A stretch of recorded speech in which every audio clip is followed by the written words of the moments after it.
Babangon sa makabayang serbisyo publiko. Ugnayan ng Radyo Pilipinas World Service sa iba't ibang embahada ng Pilipinas upang maghatid ng impormasyon at kaalaman sa mga kalagayan ng ating mga kapwa Pinoy na naninirahan at nagtatrabaho sa iba't ibang panig ng mundo. Babangon sa makabayang serbisyo publiko para sa isang makabayang serbisyo publiko para sa overseas Filipino workers. Babangon sa makabayang serbisyo publiko kasama si Ray Sampang dito sa Radyo Pilipinas World Service. Muli po isang mapagpalang pagbati mula po dito sa inyong himpilang Radyo Pilipinas World Service. At ito po ang programang Babangon sa makabayang serbisyo publiko. Ako po inyong lingkod, Ray Sampang, nagaanyaya sa isa na namang episode ng programang ito ngayong araw na ito ng Miyerkules, araw at oras po dito sa Pilipinas. Kasama po natin ang ating production and master control team sa paghatid sa inyo ng ating programang ito. Of course, sa Master Control, kasama natin si Ms. Susan Aizon, si Mr. Milo Jonella. And of course, sa Wirecast, kasama pa rin natin si Hero, sa ating live audio streaming, si Erwin. And of course, ang ating producer, executive producer, si Ms.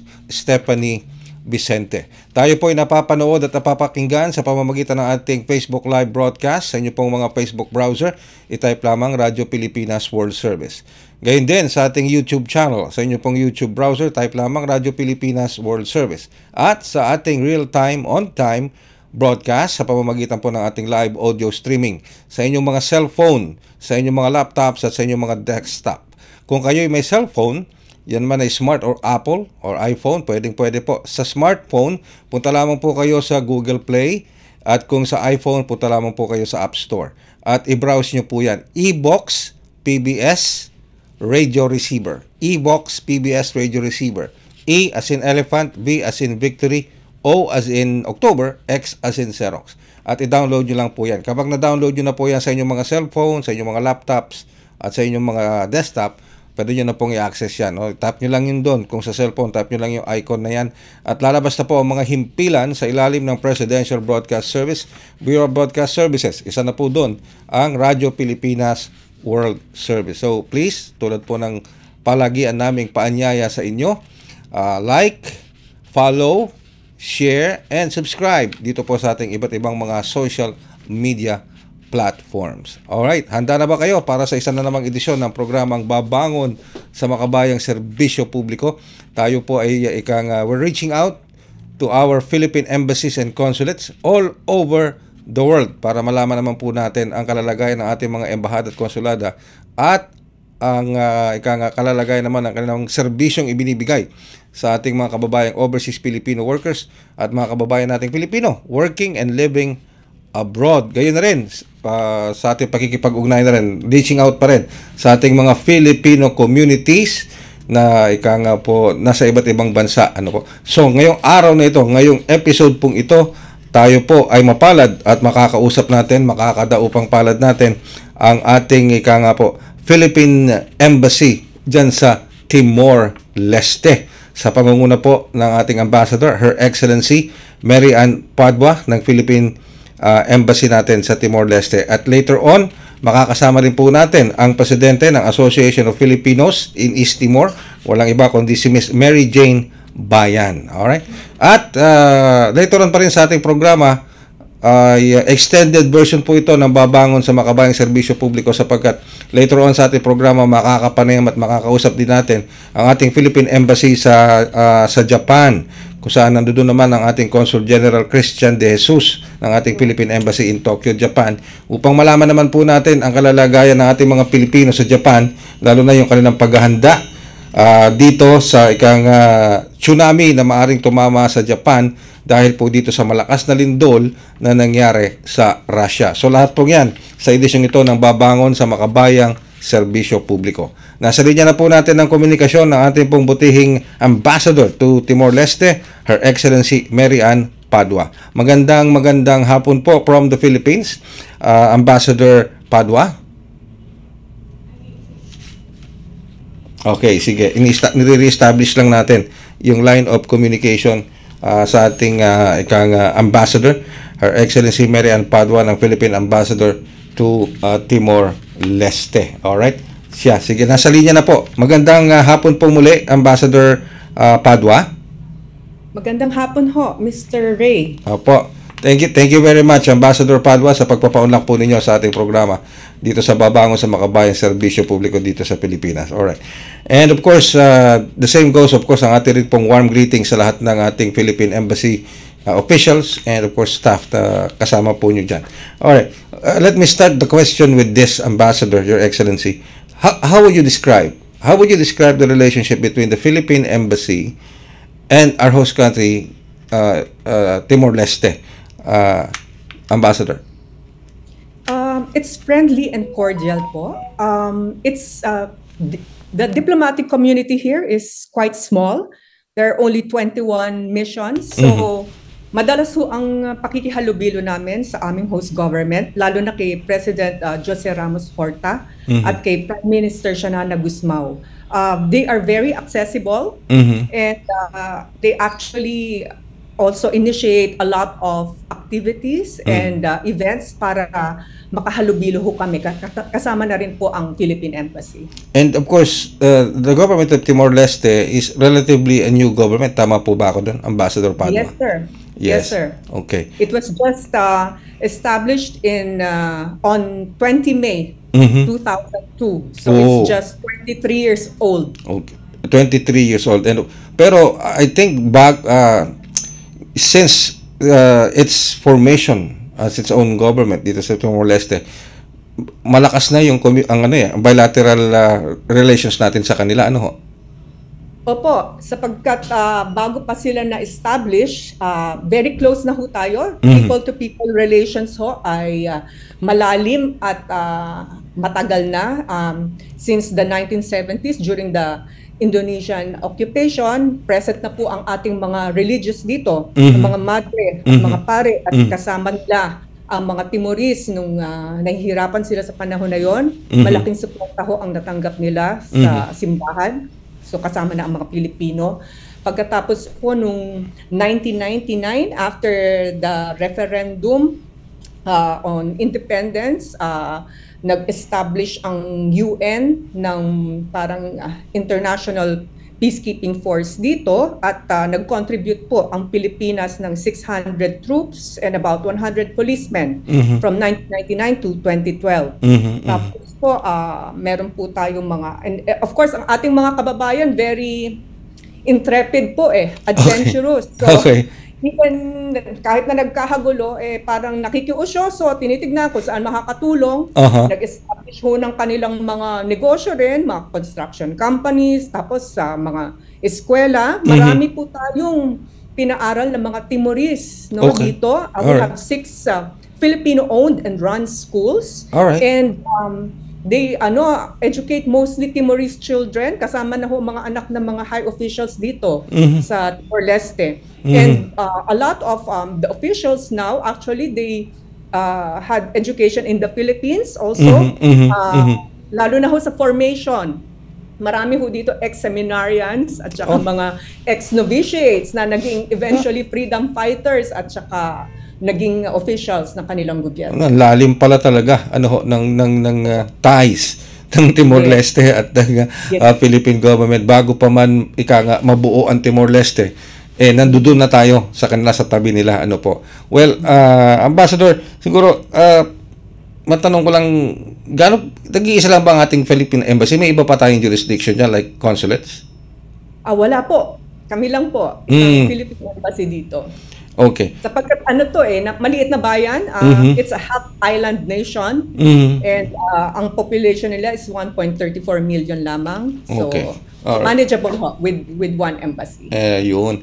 Pero, having been, or relatively a new country, may bilateral trade agreements na ba tayo sa kanila? Marami po. Kasi nung naging bayan sila noong 20 May 2002, bumisita po dito yung ating socio-economic planning official na si Dante Canlas. Special envoy siya ni President Gloria Macapagal-Arroyo. So he signed with the then Foreign Minister Jose Ramos Horta yung ating joint communique establishing our diplomatic relations at sumunod-sunod na rin ho doon yung mga ano natin, mga MOU, MOA. For example, nagkaroon ho tayo ng parang MOA to educate yung mga civil servants nila, lalo na sa English language. So, but kailangan natin ng renewal sa relationship kasi medyo matagal na ho tayong hindi nagpupulong through our formal policy consultations mechanism. Alright. Sige, ang susunod ko pong tanong dyan, Your Excellency, ilang mga Pilipino ang naitala ninyong OFWs o Filipinos working and residing dyan po sa Timor-Leste? As of 30 June, 1,524. 1,000? 524. Okay. So, malaking bilang ho yun ng foreigners dito kasi kung tutuusin, ang foreign community dito of parang ballpark figure 9,000. So that was in 2020. Sorry, that was in 2020. So ewan ko, it's a significant population. Alright. Very visible po ang mga Pilipino dito. And of course, doon po sa nabanggit nyo mahigit sa 1,500, correct? Tama po ba? Yes. Your Excellency, more than 1,500. Those are OFWs working as skilled Filipino workers, Ambassador? Yes. Skilled po mga teachers, mga managers, mga entrepreneurs. Marami po sa construction, nakakatuwa. Nakatulong talaga sila sa rebuilding dito. Kilala sila. Even by the top echelons of government. Kilala sila. Meaning engineers, architects, yung mga ganyan, welders, yung mga ganyan, for example, ito nga lang, akala ko that's a thing of the past, no? Kasi sa reconstruction nila. Kasi ngayon, marami na talagang pumapasok kasi mag-join na sila sa ASEAN. But I just met an administrative officer for a construction company. Meron silang bagong pasok ng mga young Filipinos. Really? Doing construction engineer. Meron pa yata babae pa yata ang lead engineer or architect. Okay. Sabi ko nga, gusto kong bisitahin. Yes. Actually, I'm trying my best to visit the Filipinos where they are kasi it's also a good way of seeing the country. Talaga naman, talaga naman mga high skill professional workers ang nandiyan sa Timor-Leste. Pero having asked that and having, would like to know that, kasi po gusto rin naman namin malaman, how does yung ating embahada sa panguna po ninyo keep track of them, itong ating mga Filipinos na ito na nagtatrabaho dyan? Alam niyo po, di ba when I came here, sabi ko, di ba meron hong kasabihan yung parang 6 degrees of separation. Okay. Sabi ko, nagulat ako dito, sabi ko, parang 1 degree lang. Okay. Kasi nga, sa liit ng community, for example, Dili is just about of the cup, 350 square kilometers with around the same, parang 350,000 inhabitants. Abay, talagang magkikita kayo. And we also have a good Filipino community organization, the Association of Filipinos in East Timor, na 20 plus years na dito. So, we're in constant touch and engagement with their board of directors and the entire group. Sa simbahan po, Pilipino ang mga kumakanta, Pilipino ang mag-aayos doon sa simbahan. So, yun. Tapos, pag merong re-renew ng passport o may mga kailangang documentation sa embassy, meron kaming registry. Nililista po namin talaga to keep track of. So, those are the usual services na ibinibigay ng ating embahada sa ating mga overseas Filipino workers, yung pagpaprocess ng passports nila at iba pa mga documents that they need. Yan? Mga authentication, di ba? Mga notarials. Tapos, of course, we also have our assistance to nationals kasi meron din tayo mga kababayan na kahit na highly skilled sila, meron kaming category na na parang nakipagsapalaran noong una pa. Tapos nakapag-settle na dito. Tapos pero nagkasakit na gano'n. So natutulungan namin medical assistance, sometimes repatriation, minsan even support for food or mga gano'n, mga little things. Alright. So mga ilan na po ba natulungan? If you have a ballpark figure, kung meron po. Ilan na po ba ang natulungan ng ating embahada?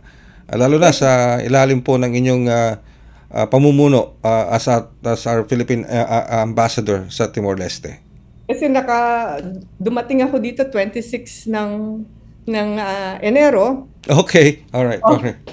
Yung mga nakita kong mga kaso, siguro mga sabihin mong 20. Okay, alright. Ever since. Yes, pero kasi po kararating nyo lang nga nung Enero po, pero ibig sabihin no matter how small the figure is, napakalaking tulong pa rin po 'yan sa ating mga kababayang OFWs, yung kagyat na tulong ninyo sa ating mga kababayan. Tulad nung nabanggit po ninyo, Ambassador, Your Excellency, yung mga assistance to nationals, talaga nakatutok dyan para sa ating mga OFWs. Pero wala pa namang humihingi ng repatriation. Wala namang mga kasong gano'n. Meron po. Meron din. Okay. Mga ilan-ilan kasi yun nga, gusto nang umuwi or nag-overstay or nagkasakit. So, meron kami mga kasong repatriation. Alright. Sige. Pero may kasama pala tayo sa kabilang linya. Ambassador, we have the president ng isang Filipino Association dito sa ating programa mamaya. So, babalikan po namin itong ating kababayang ito. So, pero before we let you go, Ambassador, meron po ba kayong mahalagang mensahe sa ating mga kababayan, lalo na sa ating mga kababayang Pilipino na nanonood at nakikinig sa inyo ngayon dyan sa Timor-Leste? I hope they're watching and listening to this program. And of course, dito sa mga kababayan natin sa loob ng ating inang bayang Pilipinas. Well, bukas ho ang embassy. As I said, when I arrived here, wag kayong mag-aatubili na lumapit sa embassy. Whether nakita nyo akong lalakad-lakad dyan sa dili or anybody from the embassy walking about, di ba? Wag kayong mag-aatubili. Wag kayong mag-aatubiling lumapit sa embassy. Nandito lang naman ang ating embahada. At saka meron tayong mga 24/7 hotlines. So, babasahin ko dito. Okay, so, po. +670 7792-8092. Tapos yung pangalawa, +670 74267871, at ang pangatlo +670 77474399. At saka gusto ko pong ipaalam, sa Oktubre magkakaroon tayo ng ating 3rd Interagency Service Mission para ho yung mga, kunyari, kailangan ng Land Bank of the Philippines, PSA, SSS, DMW, ino-organize po namin yan. So, pangatlong taon na ho namin ginagawa yan. Just watch out for our Facebook posting para kung kailan talaga natin magaganap ito. And with that, Your Excellency, let us help you communicate dyan yung activity na yan sa ating mga kababayan. At siguro po maya't maya ay ipopost din po namin at babanggitin din po namin dito sa ating mga programa sa Radyo Pilipinas World Service yung mga nalalapit nyong mga events tulad nito.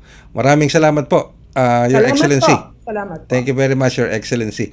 Ang ating pong Philippine Ambassador to Timor-Leste, dyan po sa ating Philippine Embassy sa Dili sa Timor-Leste, walang iba kundi si Ambassador Mary Ann Padua. Magbabalik po kami makalipas ang ilang paalala. This is a public service announcement. Discipline is the key. Umiwas sa aksidente sa daan. Ang pagmamaneho ay may kaakibat na responsibilidad, hindi basta mapaandar lang ang sasakyan. Kilatisin ang sarili, ang kahandaan sa manibela, siguruhing inyong konsentrasyon ay hindi magagambala. Importante rin na ating laging isipin, init ng ulo ay huwag pairalin, bagkus kaligtasan ng lahat ang siyang dapat unahin. Isang mahalagang paalala mula sa Presidential Broadcast Service at Radyo Pilipinas, Radyo Publiko 738. This is a public service announcement. Public service announcement from PBS, Presidential Broadcast Service at Radyo Pilipinas, Radyo Publiko 738. Saan man, anumang oras, konektado ka sa Radyo Pilipinas World Service Online.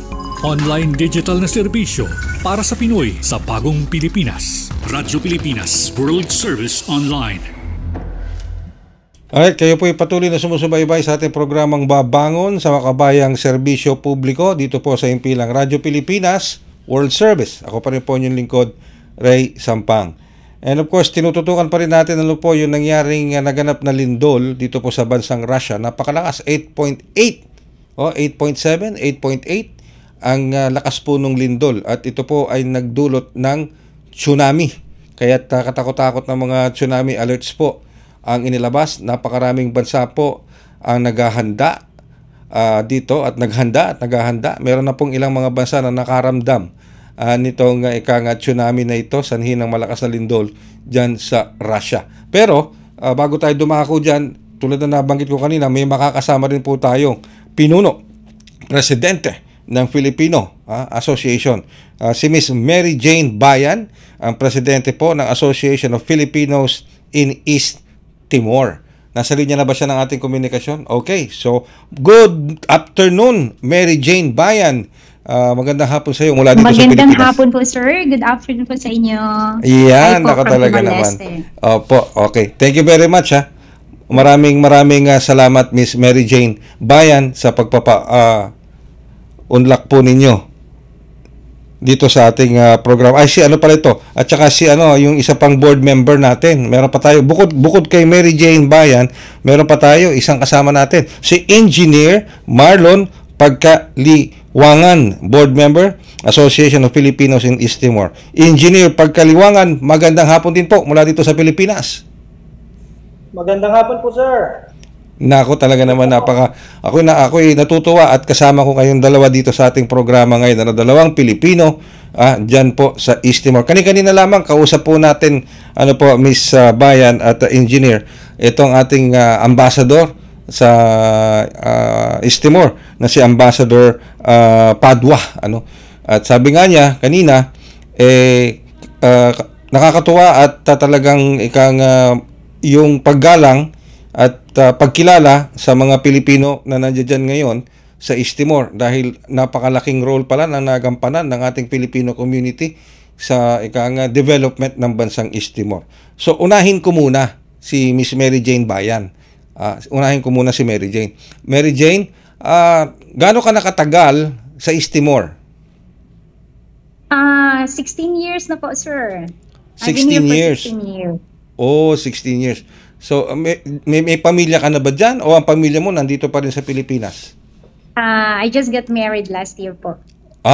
Dito sa bansa, sa Pilipinas? Dito po, sa Timor. Okay. Pero Filipino din po. Pilipino din. Okay. So, how will you describe, Mary Jane, bilang presidente ng ating AFET, how will you describe ang relationship ng Filipino community sa ating embahada dyan sa East Timor? Actually, this time it's very healthy kasi the door is now naging bukas para sa aming lahat. Mm-hmm. It's very easy to reach out for them kasi ngayon AFET is the back, kumbaga, you are supporting for all the activities and events ng embahada dito, and we have a very healthy relationship as of this time. Mm-hmm. It's easy din to get an access sa kanila when in terms sa mga tulong na kailangan ng ating kababayan, since I am the one representing the whole Filipino community dito sa Timor-Leste. So we are cooperating and we're trying to work things na magiging maganda and smooth ang relationship ng bawat Pilipino dito. Alright, matanong ko lang, ang AFET ba ang nag-iisang Filipino community dyan o meron pang ibang Filipino community? Actually, there are a few, sir, but AFET is the one yung masasabi nating pinakamalaki. Mm-hmm. Okay. Ilan at ito yung AFET, yung pinakamatagal, and the AFET, ito yung first na organization na nabuo ng mga Filipinos dito. Do merong iba, pero yung sa mga religious, sa mga yung kapareho nilang like Ilocanos, yung mga ganon. But for all the Filipino, representing Filipino community at large, kami po yung AFET, which is yun yung katuwang ng embahada in all their activities and events. Oh, okay, ganon. Pero ibig sabihin, sa mga pagkakataong ganito, may mga activities kayo with the Philippine Embassy and other Filipino communities? Actually po, lahat ng activities ng AFET, as much as possible, nililink namin sa embassy. Doon yung embassy naman po, they have their own events din. They're trying to connect with the Filipinos through us. Kami po yung nagiging bridge nila to air dito, to reach out dito sa mga Filipino community po. Ayun, sige. Miss Bayan, hold lang kita sandali, babalikwas lang ako kay engineer, dito kay engineer Okay po, sir. Pagkaliwangan. Engineer, magandang hapon ulit po. Engineer Marlon. Yes, sir. Ayan, sige. Oh. Okay, Engineer Marlon, isa sa mga nabanggit din kanina ni Ambassador Padua, itong karamihan ng ating mga OFWs na nagtatrabaho dyan sa East Timor are highly skilled. Tulad mo, isang engineer, may mga architects, at Yes, I think may mga teachers din at iba pa. So, kamusta ang working relationship naman po ng ating mga highly skilled Filipino workers sa inyong trabaho, lalo na sa mga employers ninyo dyan sa East Timor? Maganda, sir, ang ng mga Pilipino rito. Kasi medyo ginagalang tayo ng mga Timorese. Medyo believe sila sa skills natin. Saka parang mataas din ang tingin nila sa Pilipinas. Tulad nga, sa Pilipinas pa sila nag-aaral minsan. Okay. Tapos halos basta managerial positions sa mga construction sites, madalas may mga Pilipino talaga na nagmamanage. Galing, talaga naman, pero ibig sabihin, ano bang mga usual na matanong ko lang kung may mga usual na problema kayo bang na-encounter sa worksite? Sa worksite naman, sir, siguro yung lang nila, sa health sector lang siguro, sir, talagang medyo kulang pa yung nila, yung facilities kulang pa. Sa Facilities and services, ganun. Nagkakasakit o nadidisgrasya. Okay. Pero kasi kung sabi nga marami tayong mga highly skilled workers diyan, tulad mo engineer, yung iba siguro may architect, pero gaano pa kadami ang mga highly skilled workers natin yan? Would you know, engineer? Siguro sabihin natin may 1,500 na Pilipino rito. Mga half nun is highly skilled talaga. Wow, ang dami. Oo. Yes, sir. Okay. And then may mga construction workers din na skilled. Ayun, okay. So, ibig sabihin, talagang nakakonsentrate sa highly skilled Filipinos ang pumapasok dyan sa East Timor, nagtatrabaho. Yes, sir. Okay.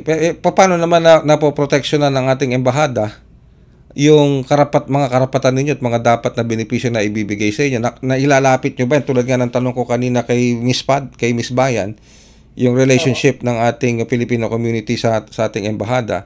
Ganoon din ang tanong ko, yun naman, sa inyo naman, yung mga pangangailangan ninyo na maproteksyonan naman yung inyong mga karapatan bilang mga manggagawa, mga highly skilled, natututukan ba, napoproteksyonan ba ng ating embahada?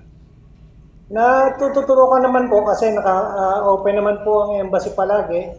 Kapag nagkakaproblema kami sa ganyan, sa labor relations, nakakadulog naman kami sa Philippine Embassy. So, nag-uusap yung employer at yung employee. Ayun.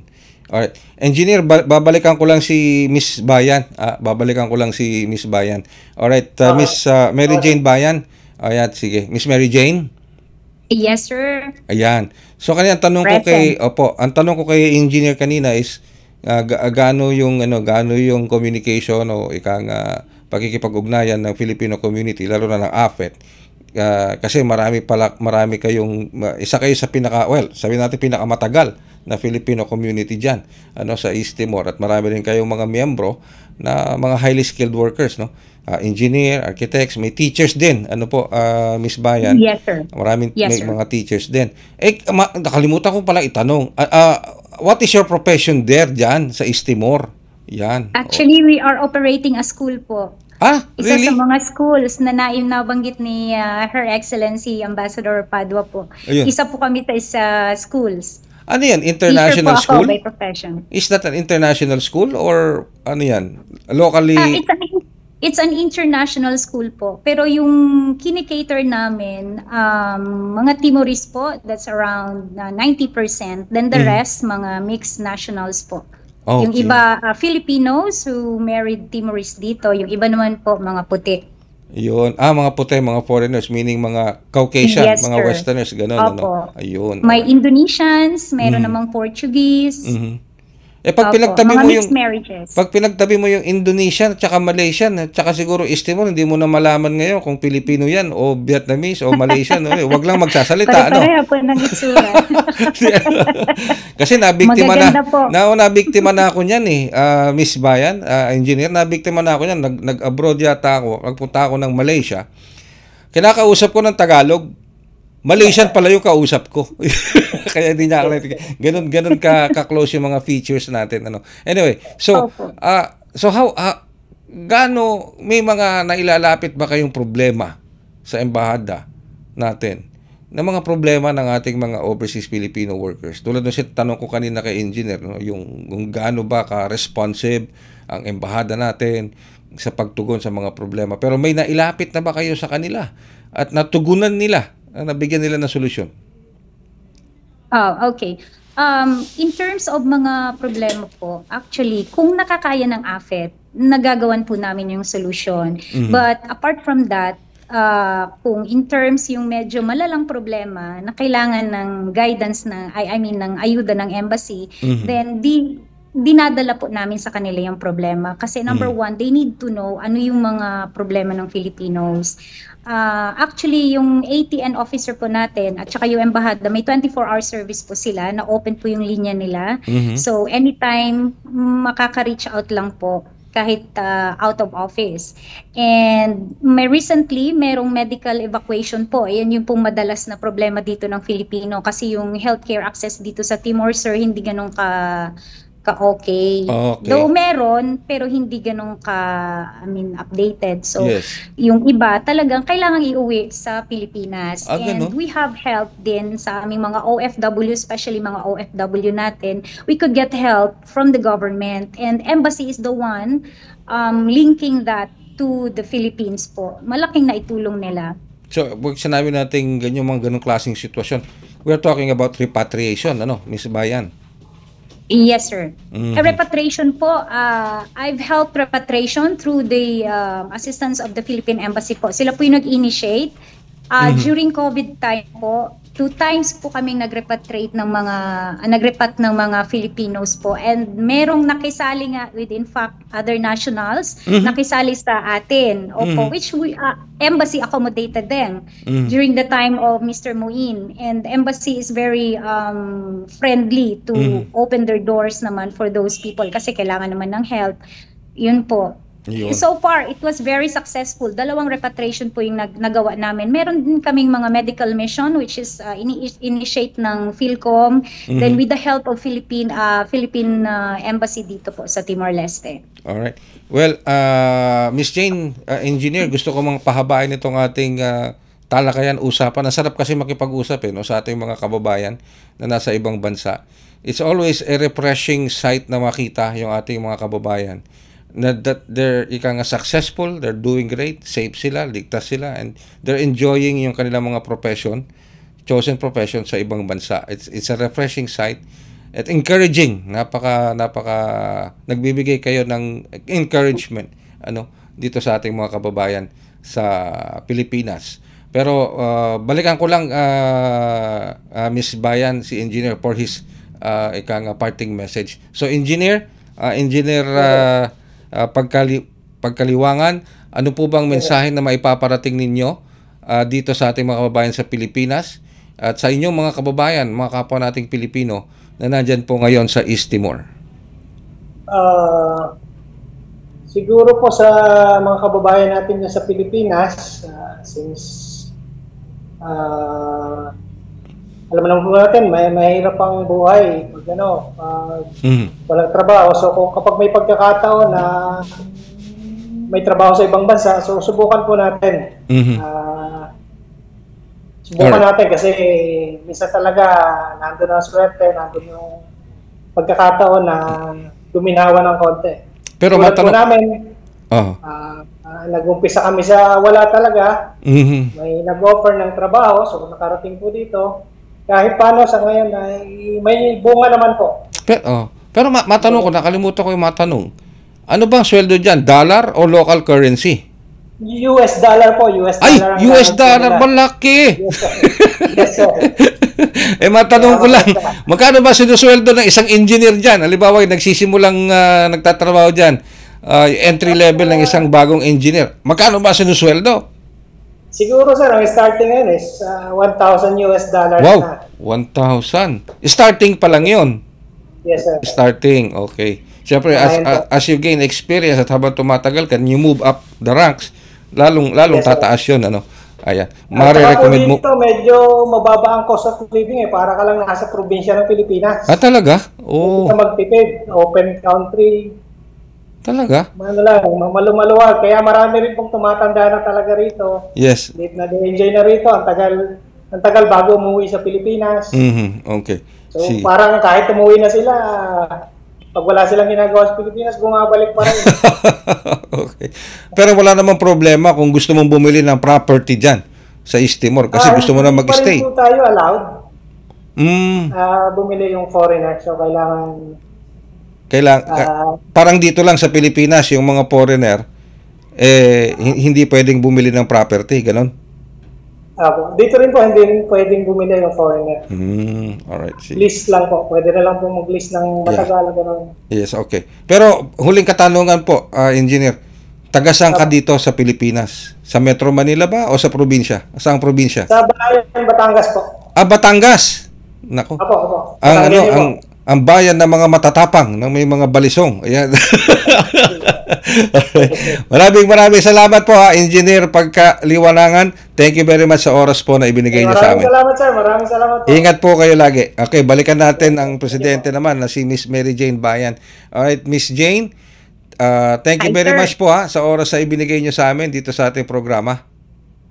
Maraming salamat din po, sir, sa pagkakataong na ibigay niyo po sa amin. Alright, any parting message naman sa ating mga kababayan? Biruin mo, sabi nga ni Engineer, yung iba nakauwi na sa bansa, naiinip, namimiss ang East Timor, bumabalik dyan. Totoo po. Meron nga kami, sir, na iripat na namin. We thought na hindi na babalik. After nung COVID na lift na yung tawag dito, yung ban. Then, nandito, bumalik ulit sa Timor-Leste, nakita namin. And, okay naman siya, as far as you know. Okay naman. So far, may trabaho kasi dito naman po. If you just live simply at masipag ka, walang imposible. Yung nga sabi ni Engineer, President Miss Bayan, na magaan ang cost of living dyan sa East Timor. Ayan. Sige nga. Kami po, nagsimula din po kami sa wala. Pwede ba kaming dyan, lumipat ni Stephanie? Madali ba ang visa dyan? Makapunta sa East Timor? so far, it's improving na po this time. Okay. Medyo open na yung door nila. Now they're bidding for ASEAN. So hopefully, they're welcoming more tourists na po dito. Yun. Sige, matanong ko lang, Miss Bayan, tulad ng tanong ko kay Engineer, taga saan ka rito sa Pilipinas? Ako po ay taga-lungsod ng General Santos. Mindanao, General Santos City. Mindanao. Opo, General Santos City. Ayan. Sa lugar ni Pacquiao, General Santos City. Down south. Down south sa Mindanao. Maraming salamat po, President Mary Jane Bayan, sa oras ay panagkaloob niyo. Sana nga po, dalangin namin na maging successful pa kayo, ang ating Filipino communities dyan sa East Timor.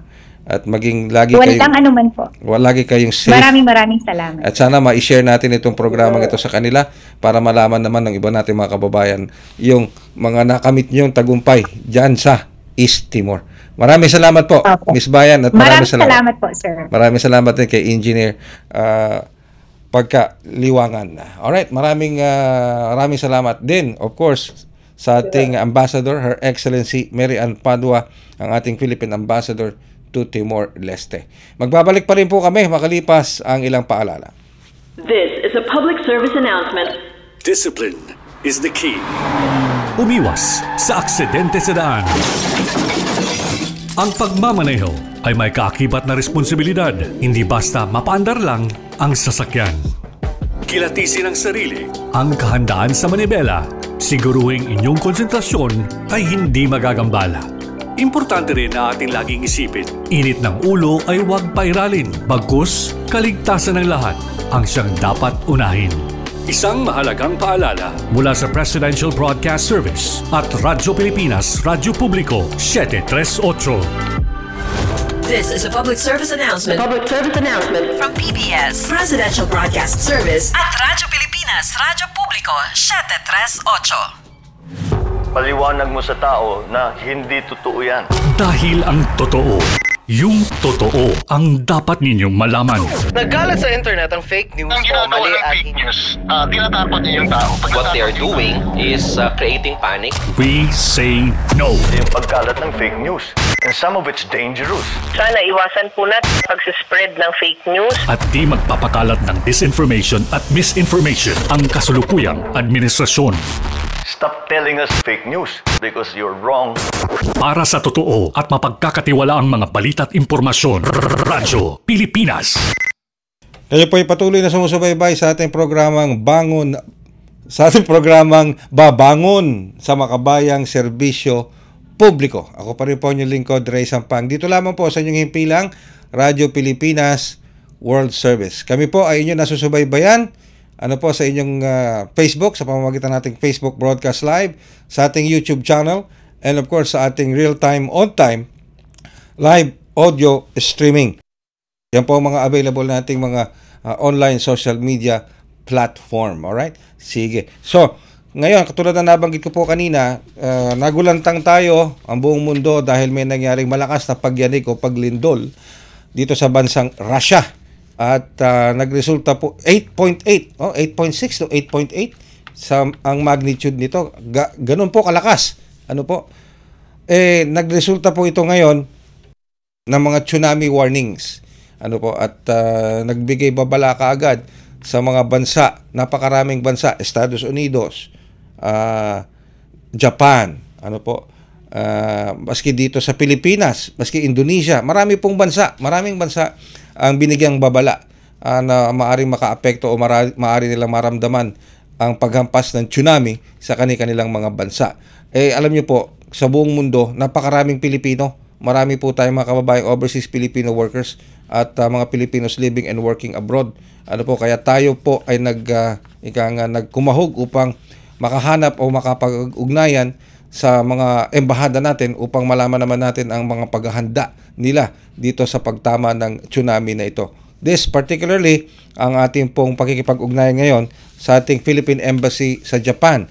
Nasa linya po ng komunikasyon natin ang ating Acting Consul General ng ating Philippine Embassy sa Japan, walang iba kundi si Consul General Mary Joy B. Ramirez. Magandang hapon po, Consul General Mary Joy B. Ramirez. Si Ray Sampang po ito sa programang Babangon sa Makabayang Serbisyo Publiko dito sa Pilipinas. Good afternoon po, ma'am.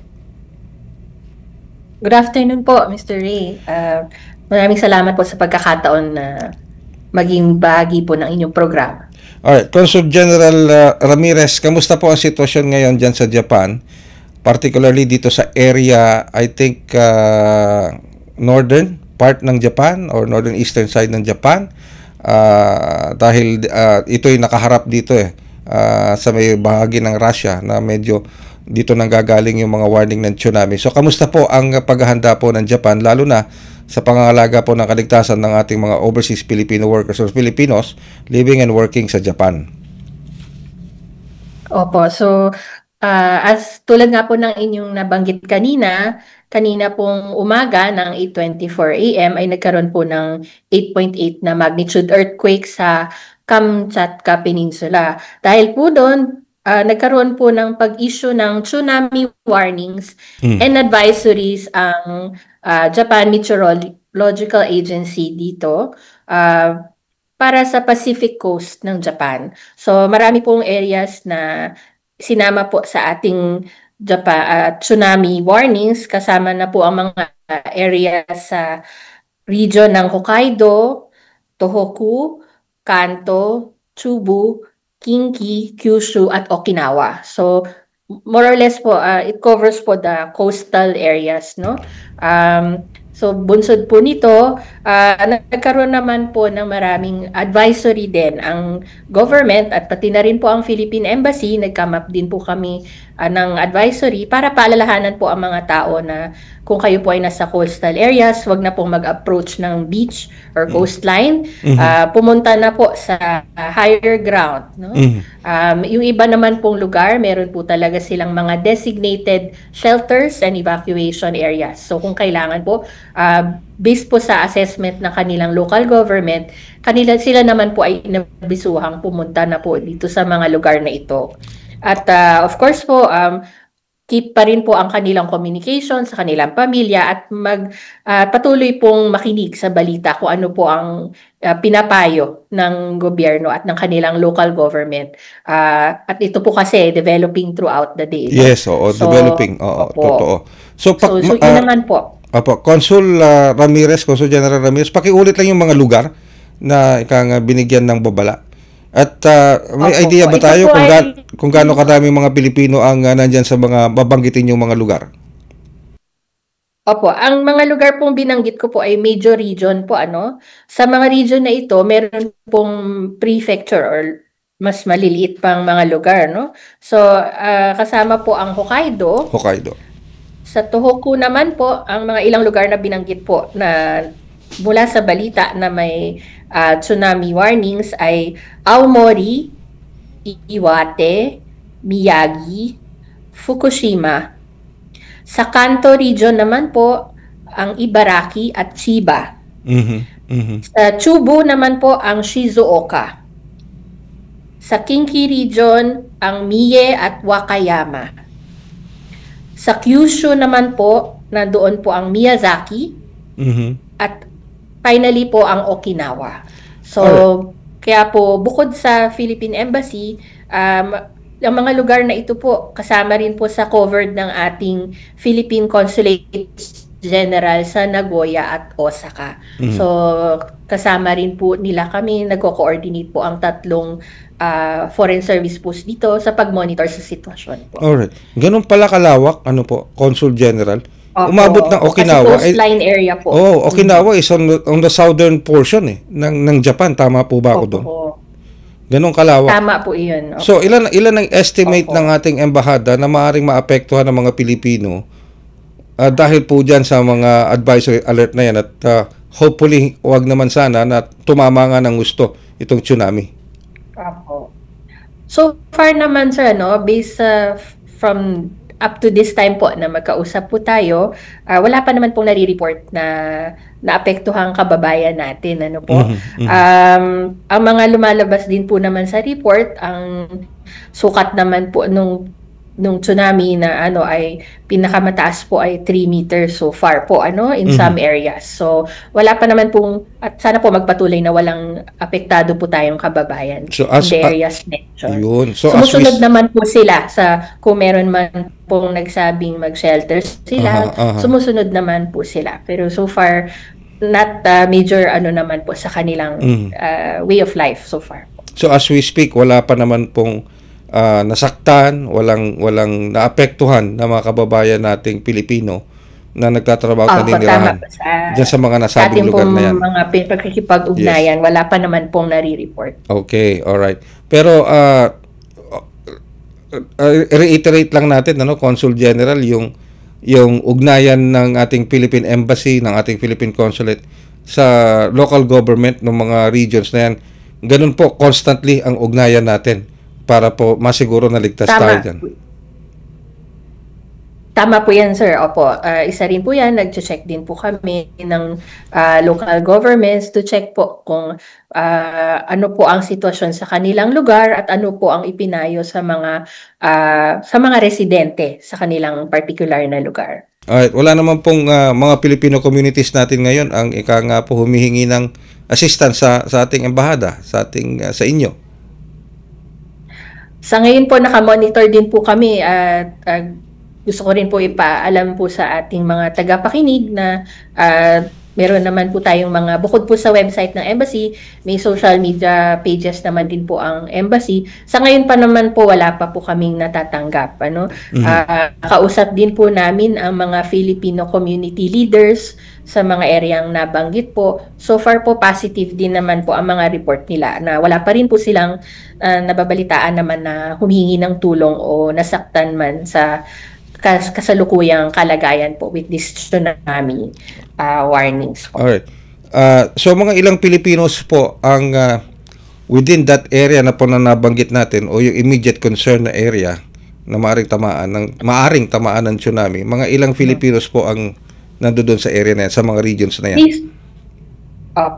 Based po doon sa binanggit po mga lugar na nabanggit po sa ating din balita dito sa Japan, based po sa statistics po ng Bureau of Immigration dito sa Japan, sa mga lugar na yon ng Filipinos na nakatira doon, total po ng around 117,000 Filipinos, no?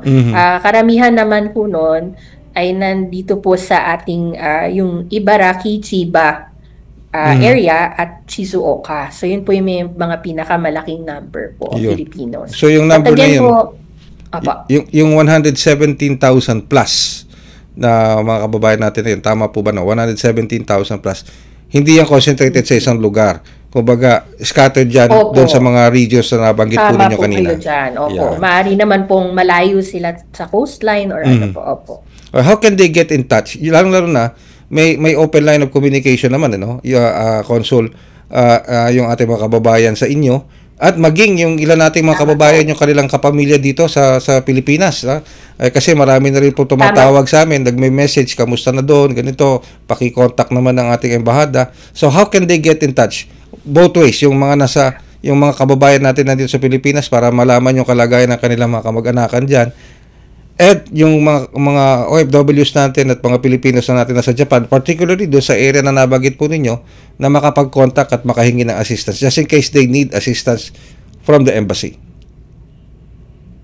So number 1 naman po, kasama rin po sa advisory na inilabas ng embassy, meron po tayong binigay na ating mobile emergency number. Ito po yung talagang sa nangangailangan po ng tulong, lalo na po sa dito po talaga sa area.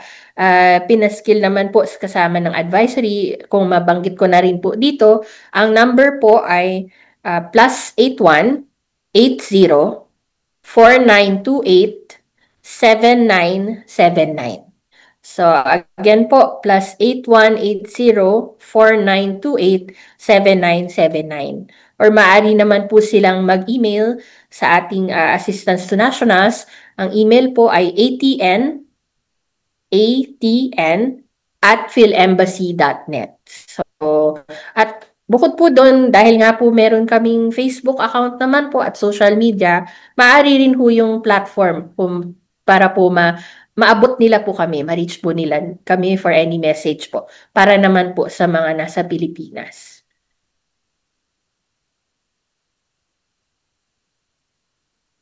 Okay. Alright, Consul General Ramirez, bago po kayo bitawan, ano po bang may mga karagdagang mensahe, advisory po ba kayo, important information and announcement? Go ahead po, Consul General Ramirez. The floor is yours. Maraming salamat po muli sa oras na ito. Sa ngayon po, enforce pa rin po yung ilan sa mga advisories at warnings po ng government. So patuloy po sa mga kababayan natin, patuloy lang po tayong mag-monitor ng balita sa inyong lugar. At as much as possible po, kung kasama kayo sa area na ito, patuloy pa rin pong to keep to higher ground or iwasan na po nating magstay sa coastal area. Kami naman po dito sa Philippine Embassy sa Tokyo, pati po ang ating Consulate Generals nga po sa Nagoya at Osaka ay patuloy din pong nagmo-monitor with you ng kasalukuyang kalagayan na ito. At yun nga po, kung kailangan nyo kaming ma-reach, pati po ang dalawang offices po ito, ang dalawang Consulates General, may sarili rin po silang advisory at nandun din po ang kanilang mga contact details kung kailangan nyo po silang kausapin or maabot po para humingi ng tulong. So maraming salamat din po sa pagkakataong ma-share po namin ito dito sa inyong programa. Nako, maraming salamat. Kami po ang dapat magpasalamat Consul General Mary Joy B. Ramirez sa oras sa pinagkaloob niyo po sa amin dito sa ating programa. On a very short notice, maraming salamat po, Congen, sa pinagkaloob nyo sa amin. Dama namin ang inyong serbisyo publiko para sa ating mga kababayan. At dalangin din namin po ang inyong kaligtasan. Ang kaligtasan ninyo at lahat ng ating mga kababayan dyan, maging ang ating mga embassy at consular officials and staff. Ingat po kayo and God bless po, Conjen Ramirez. Maraming salamat po. Ang ating pong Consul General Mary Joy B. Ramirez mula po sa ating Philippine Embassy sa Tokyo, Japan. At sa pamamagitan po niyan, tayo po ay magpipilid na ng isa pang edisyon ng programa, extended episode ng programang Babangon sa Makabayang Serbisyo Publiko. Sa ngalan po ng ating mga nakaagapay sa pagsasahimpapawid at paghahatid sa inyo ng programang ito, sa Master Control, of course, si Miss Susan Aison, na gusto na rin lumipat sa East Timor. Ayan. And of course, si Milo Junela, at of course, sa ating Wirecast, si Hero, sa ating live audio streaming, si Erwin, and of course, hats off, thank you very much sa ating executive producer ngayong episode na ito, si Miss Stephanie Toledo, si Miss Stephanie, bakit ba ako lagi Stephanie Vicente. Yan. Miss Stephanie Vicente, ang ating executive producer. Ang galing, ha? Sige. Thank you very much, Steph. And of course, lagi pong paalala namin sa inyo dito sa ating programa sa Radyo Pilipinas World Service. Please, like and follow ang ating Radyo Pilipinas World Service Facebook page. Subscribe sa ating YouTube channel. And laging makinig at mag-download at laging makinig sa ating live audio streaming sa pamamagitan ng ating PBS Radio app. Maraming salamat po at ingat po tayong lahat. God bless hanggang sa susunod na edisyon ng Babangon sa Makabayang Serbisyo Publiko. Babangon sa Makabayang Serbisyo Publiko. Ugnayan ng Radyo Pilipinas World Service sa iba't ibang embahada ng Pilipinas upang maghatid ng impormasyon at kaalaman sa mga kalagayan ng ating mga kapwa Pinoy na naninirahan at nagtatrabaho sa iba't ibang panig ng mundo. Babangon sa Makabayang Serbisyo Publiko para sa isang makabayang serbisyo publiko para sa overseas Filipino workers. Babangon sa Makabayang Serbisyo Publiko kasama si Ray Sampang dito sa Radyo Pilipinas World Service.